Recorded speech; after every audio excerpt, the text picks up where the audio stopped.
hoje começamos um novo trimestre, graças a Deus terminamos umas lições que também foram muito interessantes, muito boas e pronto, temos que continuar, não é? Agora começamos um trimestrário novo, onde o título da lição do que vamos estudar ao longo do trimestre todo será sobre a morte, sobre o morrer e sobre a esperança futura. Então, ao longo desses próximos 3 meses, vamos falar sobre isso. Espero que vocês possam estar aí do outro lado para aprendermos todos. Sandra, olá, seja bem-vinda. Olá, Isilda. Obrigada. Espero que estejas bem e que todos aqueles que estão connosco também se encontrem bem, na graça de Deus. É verdade, este trimestre, assim, ou no primeiro impacto, não parece ser um tema assim muito leve, não é? Porque quando falamos da morte, há sempre qualquer coisa em nós que não aceita isto, não é? Mas felizmente teremos este trimestre para percebermos o que é isto de morrer em Cristo e o que é isto, o que é que a morte significa para aqueles que creem em Jesus e que acreditam que um dia estarão num reino bem melhor. Exatamente. Nós vamos falar sobre a morte ao longo do trimestre, mas numa perspectiva diferente, né? Numa perspectiva de esperança. Mas a lição número 1, que é que vamos passar agora, é sobre a rebelião no mundo perfeito, não é? Antes da morte, então como é que surgiu a morte? Se nós acreditamos que o mundo foi criado por um Deus todo-poderoso, não é? Por um Deus sábio, por um Deus onipotente, onipresente, por um Deus que ama a raça humana, que criou-nos porque quis, não é? Para uma forma de demonstrar o seu amor para conosco. Como compreendermos então que estamos na condição em que estamos, não é? Como é que surgiu realmente o mal, o pecado, e como é que de repente, entre aspas, o mundo perfeito tornou-se no caos que nós conseguimos ver hoje, não é? Uhum. E a lição diz-nos que efetivamente, para compreendermos o mal, não podemos olhar apenas e somente para a história de Adão e Eva e da queda. Temos que ir muito mais para trás, ou um bocado grande para trás, e é exatamente esse andar ou esse recuar que esta semana, com a lição número 1, nós vamos iniciar. Eu achei interessante a lição começar por nos dizer que alguns sugerem que o mal sempre existiu, portanto que houve sempre mal, não é? Outros acreditam que foi por uma razão da mitologia grega, por exemplo, acreditam que foi a abertura de uma caixa, a famosa caixa de Pandora, não é? Que ainda hoje utilizamos tantas vezes esse termo. Mas a verdade é que aqueles que conhecem as Sagradas Escrituras sabem que estas não são verdades. E esta lição leva-nos exatamente a perceber que o mal... sabes, quando eu acabei de estudar esta lição, tive um sentimento de muita impotência.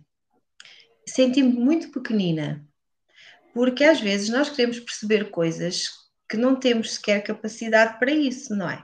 E eu acho que esta lição, quando agora vamos começar a desenvolver um bocadinho sobre o mal e algumas coisas que aqui vamos falar, realmente nós sentimos-nos muito pequeninos a entender, porque não há capacidade.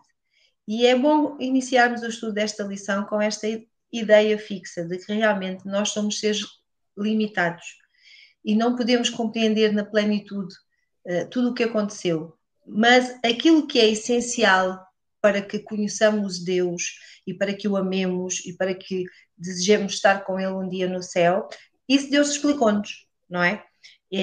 Portanto, é bom termos esta noção de que o ser humano não tem capacidade para compreender tudo, porque nós não podemos compreender aquilo que uma mente finita, não é? Tem ao seu dispor quando falamos de um Deus infinito e criador de um universo, não é assim, Isilda? Exatamente, exatamente.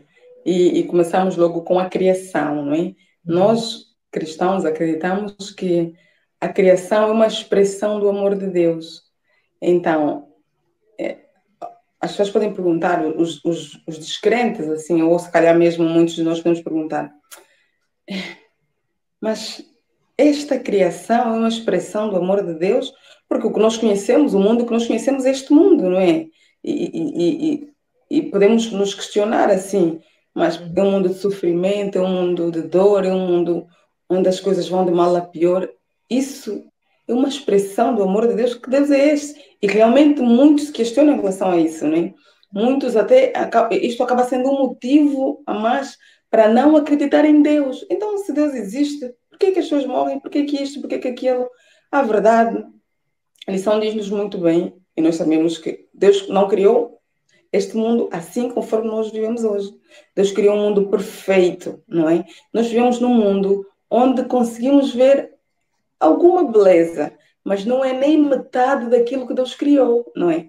Nós ainda conseguimos ver a flor a desabrochar, conseguimos ver animais exóticos. A lição fala-nos aqui do tucano, não é? Mas em contrapartida, parece que aquela coisa que é linda, linda, linda, por trás tem sempre uma coisa má, não é? A rosa tem os seus espinhos, o tucano, que é aquela ave linda com várias cores, quando tu vês a devorar as outras aves inferiores, parece algo terrível. Mesmo a relação entre humanos, podemos conhecer uma pessoa que é muito amável, que é muito respeitosa, que faz as coisas bem, mas esta mesma pessoa que faz as coisas aparentemente bem nos pode decepcionar de tal forma que é incrível. Então, nós vivemos hoje num mundo assim. E depois perguntamos, conforme eu já disse inicialmente, Deus é que criou um mundo assim? A verdade, a lição nos diz não. O inimigo é quem fez isso, não é? A lição nos diz, um inimigo é quem fez isso. O inimigo profanou... Desculpe, sim. Exatamente. É o tentar descobrir que inimigo é este, não é? E quando a lição faz esta ligação e diz-nos que a criação é uma expressão de amor, repara, Isilda, mesmo quando nós olhamos para todos esses exemplos que tu deste e que encontramos na lição, nós vemos que enquanto aqui estivermos neste mundo, e enquanto ele for aquilo que ele é até agora, tudo o que é capaz do mais belo também é capaz do mais terrível, não é? E quando nós dizemos que realmente a criação é uma expressão de amor, a lição aponta-nos para pelo menos 3 aspectos, não é? 3 aspectos que evidenciam realmente, porque a lição manda-nos para a primeira de João, e eu quando comecei a ler, não sei se aconteceu o mesmo contigo, mas quando comecei a ler, disse assim, então mas o que é que esta passagem tem a ver com o mal e com a criação, não é? E depois realmente parámos para pensar que tudo se resume a isto, Deus é amor. E estas três implicações, não é? Como a lição diz, que estão na criação, explicam muito do que é o caráter de Deus, não é? A primeira diz-nos que a própria natureza, não é? Partilha do seu amor uns para com os outros. E às vezes nós olhamos para exemplos, não sei se já te aconteceu, eu tenho animais domésticos, e às vezes eu olho para a forma como eles nos amam, não é? A forma como eles lidam connosco. Realmente a inocência, a simplicidade, e isso é a partilha do amor, não é? E nós dizemos assim, porquê é que eles têm estas características? Porquê é que eles conseguem ser assim? Porque Deus os criou, não é? Exato. E depois tem a segunda, não sei se na segunda tu queres explicar um bocadinho.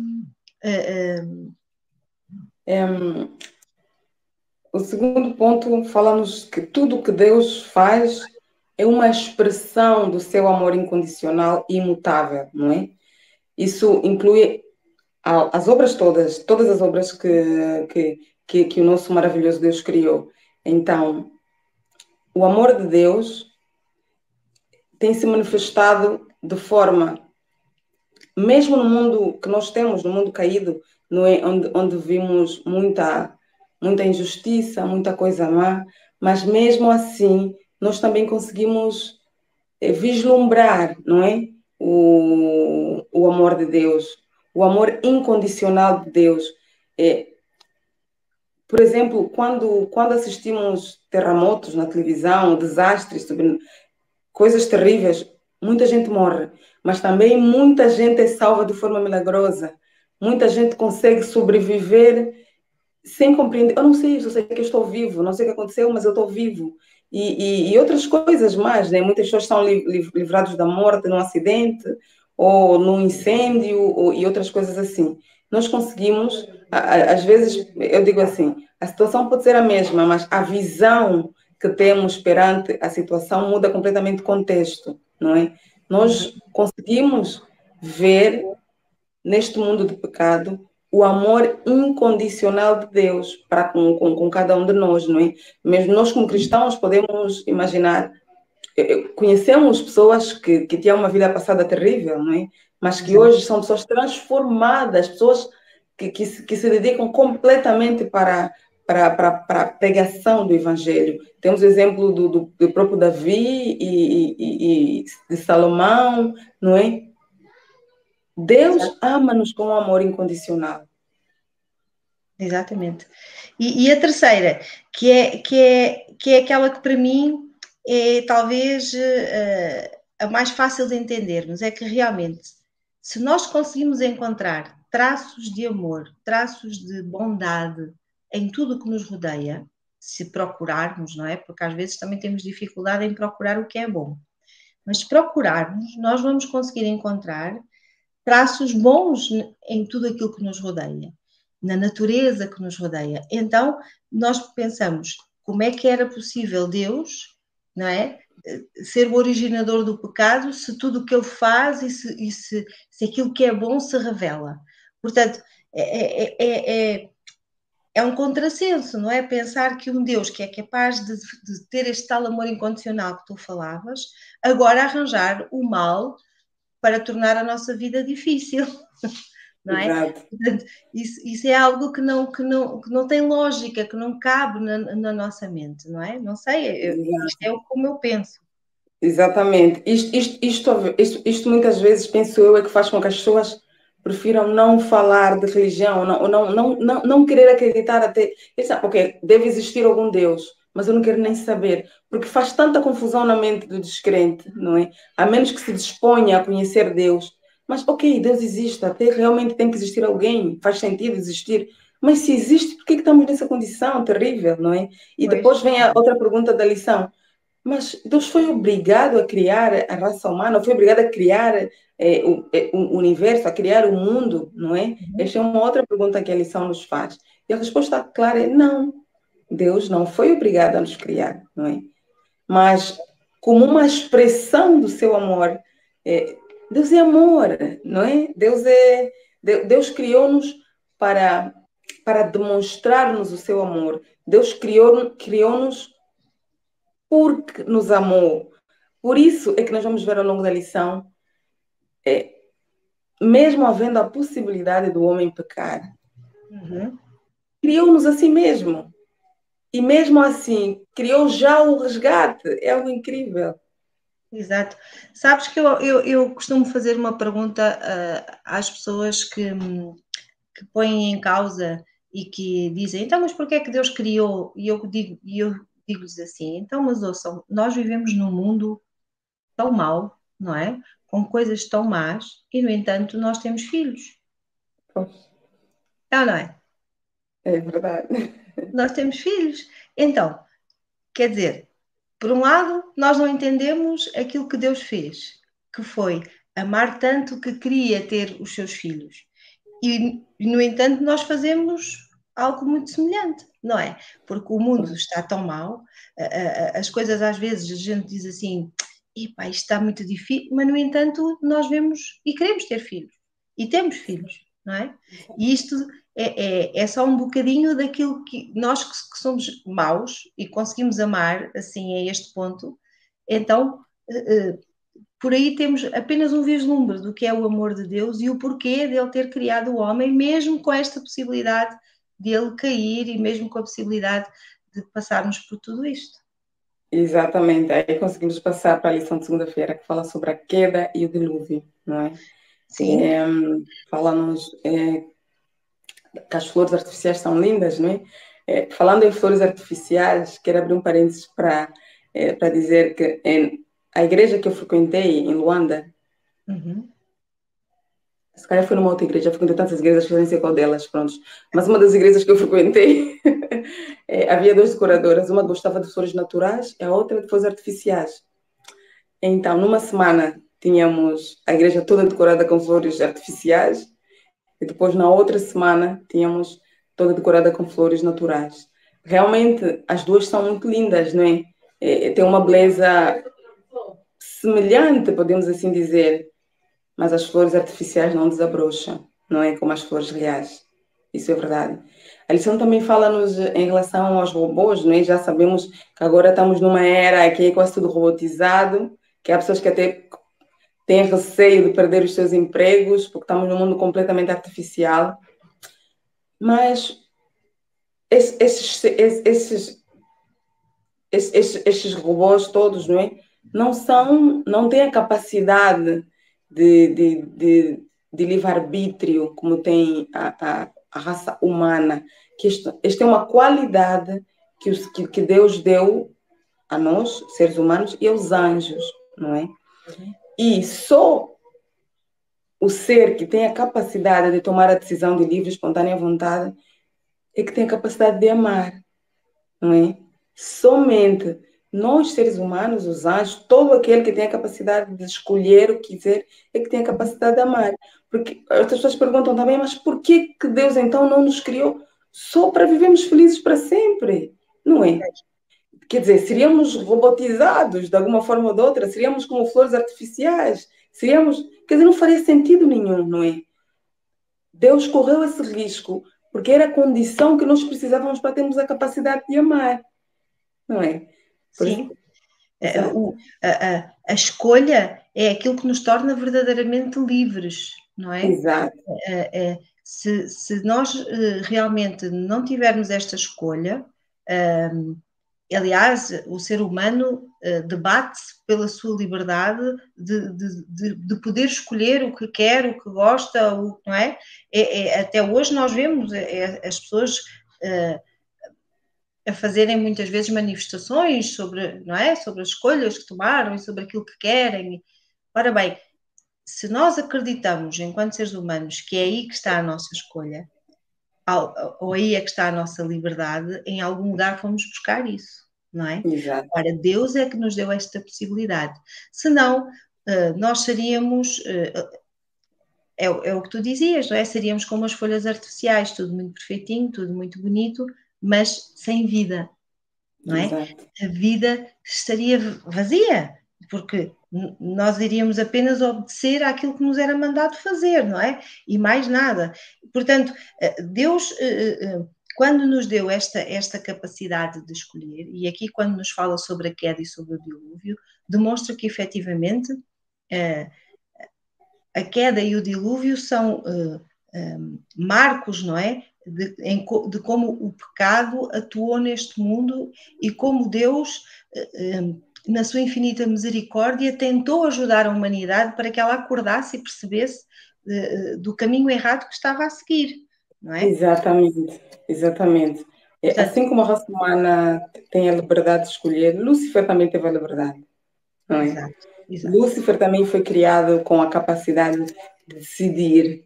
Então, por isso que as pessoas perguntam, mas se Deus sabia que Lúcifer se iria revoltar, por que razão o criou? Isto não torna Deus de alguma forma responsável, não é? De forma nenhuma, de forma nenhuma. Porque Deus não criou Lúcifer para tomar a decisão errada. Exato, exato. Lúcifer tomou a decisão que quis, de livre e espontânea vontade. O mesmo acontece conosco, não é? Ninguém é criado para ser assassino. Antes, pelo contrário, Deus predestinou-nos para a salvação. Deus criou-nos para amar, para fazermos coisas boas. Mas não nos Deus, obriga a fazermos essas coisas. e Deus foi aquele que pagou o preço mais elevado por este situação Exatamente. de pecado, não é? Porque Exatamente. ele Exatamente. teve que vir Jesus para morrer por nós e sofrer aquilo que nenhum de nós, não é? Alguma vez irá sofrer. Portanto, Deus pagou efetivamente o preço maior deste pecado. Portanto, não há qualquer hipótese de ter sido ele a originar o pecado ou eu não sei, sabes? a lição de terça-feira fala-nos sobre a ingratidão, não é? E quando nos fala sobre a ingratidão, está-se a referir aqui principalmente a Lúcifer, não é? Como é que tudo se gerou. Mas sabes que quando nós nos pomos a fazer perguntas, e como eu dizia no início, para as quais não existem respostas certas, ou pelo menos não existem respostas que nós possamos entender de forma cabal, então nós também somos ingratos, não é? Porque quando aqui diz, perfeito eras nos teus caminhos, desde o dia em que foste criado, até que se achou iniquidade em ti, isto aplica-se a Satanás, mas também pode-se aplicar a cada um de nós, se nós começarmos ou ousarmos pôr em dúvida o caráter de Deus, não é? Exatamente. Porque, efetivamente, foi isso que aconteceu com Lúcifer. Deus deu-lhe tudo, beleza, ele tinha um sítio, não é, reservado para ele nas hostes celestiais, e tudo isso, em vez de o tornar grato, tornou, como depois vamos falar na lição de quarta-feira, tornou o quê? Cada vez mais egocêntrico, cada vez mais orgulhoso, cada vez mais centrado em si próprio, não é? E esta ingratidão, nós também corremos o risco de a termos, não é? E esta lição também serve de alerta nisto. Nós não podemos, não se consegue explicar um dia no céu, provavelmente Deus irá nos explicar de forma melhor, o que é porque é que misteriosamente isto foi surgindo no coração de Lúcifer, não é? Esta ingratidão e este orgulho, não sabemos explicar, mas a verdade é que ele existiu. E ele existiu, não é? E nós temos que estar atentos para que nos afastemos deste caminho, porque se não nos afastamos deste caminho, certamente iremos ter o mesmo final que Lúcifer vai ter, não é? Exatamente. O triste é que nós não nos apercebemos. É tão sutil, que depois acabamos achando que temos razão, que estamos a fazer a coisa certa, não é? Realmente é um mistério que, enquanto vivemos nessa terra, não vamos conseguir perceber como é que alguém... Ela até não era uma pessoa menosprezada, quer dizer, um ser, uma pessoa não, um ser, um anjo. Ele era líder de anjos, não é? Exatamente. Ele era rodeado quer dizer, é alguém que estava numa posição prestigiada, podemos assim dizer. Então, aonde é que surgiu este sentimento de Lúcifer para querer ocupar o lugar de Deus? Certamente, quando tiramos os olhos daquele que é o dono de tudo, tudo começa. Mesmo na nossa vida, quando começamos a progredir profissionalmente, quando começamos a ter posições, mesmo dentro da igreja, se nós tirarmos os olhos de Deus, que é a fonte, não é? Se tirarmos os olhos de Jesus, e começaremos a olhar para nós próprios. Aí vamos ver que nós somos, que nós podemos, que nós e que nós, e poderemos cair tão fundo como Davi chegou a cair, não é? O preço do orgulho, como Davi outras pessoas que nós ouvimos na Bíblia, e se calhar pessoas que nós conhecemos, não é? Que depois nos tornamos orgulhosos. E o orgulho não nos permite ver o nosso erro, não é? Acabamos tendo o mesmo comportamento de Lúcifer, porque esta lição da ingratidão misteriosa começa a falar primeiro em relação a um rei, não é? Exato. Exato, o rei de Tiro. O rei de Tiro. Tiro era uma cidade portuária fenícia, na Fenícia Antiga, não é? É uma cidade muito próspera, ele também prosperava, então achou-se que um rei na barriga, como se diz, não é? Quando não sou mais ser humano, eu agora quero ocupar o lugar de um deus. Dos deuses, não é? Dos deuses, exatamente. É interessante que começa a falar deste rei e depois fala sobre Satanás. Exato. Conforme a Sandra disse muito bem, infelizmente isso pode se aplicar tanto aos seres celestiais como à raça humana, a cada um de nós. A cada um de nós, exatamente. E nós temos 6 minutos para terminarmos aqui a nossa reflexão sobre esta lição. E a lição de quinta-feira, penso que é efetivamente, de todas as que nós falámos nesta semana, talvez aquela que nos traga o alerta maior. É que às vezes as pessoas pensam de que o problema que houve entre Lúcifer e Deus foi porque eles não tinham ideias iguais. Então, eles, como não pensavam de maneiras diferentes, e sabes que hoje em dia as pessoas muitas vezes dizem, não há pecado, o que há são formas diferentes de ver as coisas, não é? E quando olhamos aqui para esta lição e nós pensamos e lemos que realmente não foi esse o problema, não é?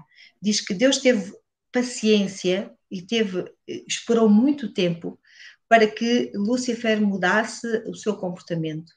Mas chegou uma altura em que tinha que haver uma ruptura, porque o patamar da descrença, do pecado a que Lúcifer tinha chegado, já não era permitido a Deus não agir, não é?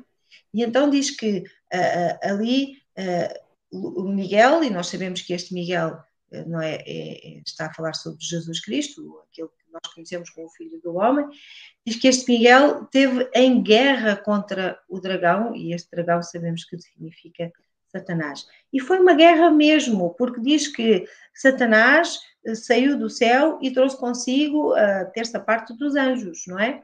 Portanto, não foi apenas olha, desentendemos-nos, não é? Exato. Houve aqui um desacordo.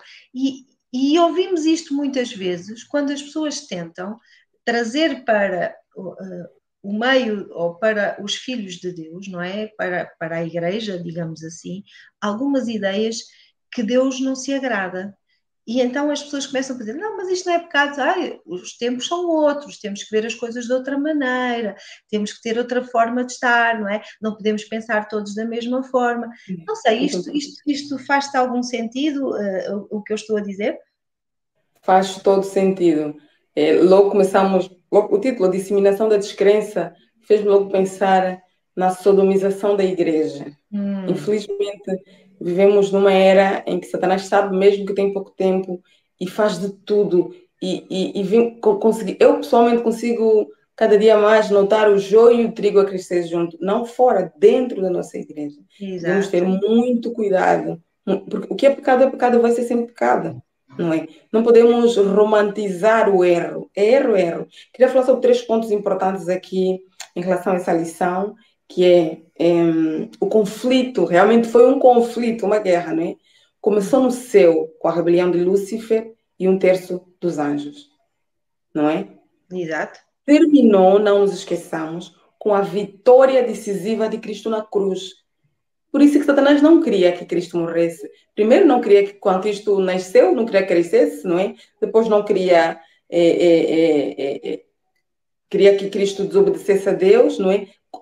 Desde a altura que Jesus Cristo morreu na cruz pelos nossos pecados, o pecado está vencido, está derrotado, não nos esqueçamos disso. Mas há um outro ponto muito importante. Continua ainda Satanás a guerrear contra o povo remanescente de Deus até os tempos do fim. Não vamos pensar que pelo facto de sermos cristãos vamos viver uma vida de paz, de paz, de paz. Antes, pelo contrário, se tivermos a viver sempre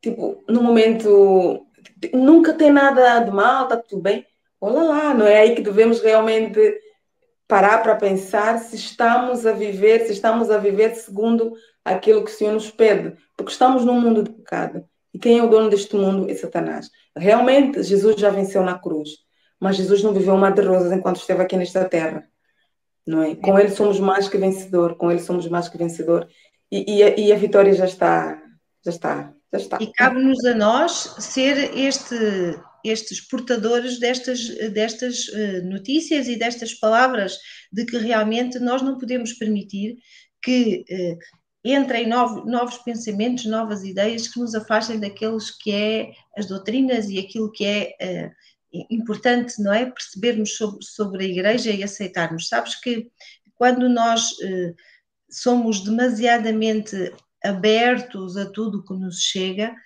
corremos um risco enorme, porque nós devemos efetivamente ser abertos àquilo que chega, mas antes de os aceitarmos em plenitude, devemos de averiguar se aquilo está de acordo com a vontade de Deus e se aquilo efetivamente é alguma coisa que possa estar a vir de Deus, não é? Minha Exatamente. querida amiga, nós certamente ainda nos vamos encontrar durante o estudo deste trimensário novo, não é? Ou desta lição Exato. nova, como nós chamamos. Foi um prazer muito grande estar contigo, falar sobre todos estes assuntos contigo, assim como com aqueles que estão connosco. Esperamos encontrá-los todas as semanas aqui nas Palavras Cruzadas, com as outras duplas que também aqui vêm e que refletem um bocadinho sobre o estudo da lição. Exatamente. Foi um prazer também, Sandra. Boa semana. Obrigada, igualmente. Obrigada.